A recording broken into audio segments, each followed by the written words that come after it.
کیونکہ اب دعا کا وقت ہے، کیونکہ نماز کا وقت بہت ہی قریب ہے۔ میں نہیں چاہتا کہ میں بھی آپ کا ٹائم لوں۔ محقق ابن محقق ڈاکٹر قاضی امجد حسین قاضی صاحب برکاتہ اللہ علیہ نے پرمز فکری خطاب فرمایا۔ یہ ان کا خطاب صرف بلدیہ حال تک نہیں بلکہ سوشل میڈیا کے ذریعے انشاءاللہ یہ لاکھوں افراد تک پہنچے گا۔ یہ سوشل میڈیا کا یہ فائدہ ہے۔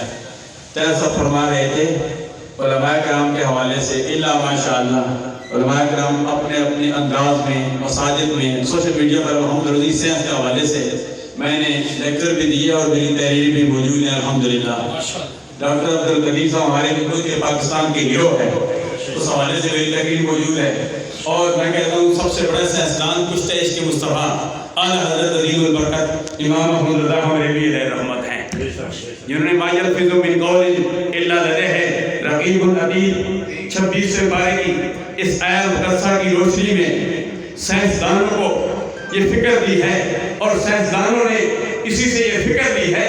فکر دے کر وہ یہ نکلے ہیں کہ جو بھی انسان کی زبان سے الفاظ نکلتا ہے وہ رائگاں نہیں جاتا۔ سائنسدانوں نے اس پر غور و فکر کیا تو ریڈیائی لہروں کے ذریعے سائنسدانوں نے انسان کی آواز کو بھی محفوظ کر دیا، انسان کی تصویر کو بھی محفوظ کر دیا۔ جب قرآن نے کہا وَمَزَّقْنَاهُمْ كُلَّ مُمَزَّقٍ، جب قرآن نے کہا، جب اس قرآن مجید کی آیت مقدسہ نے سائنسدانوں نے ایٹم بم بنا دیا۔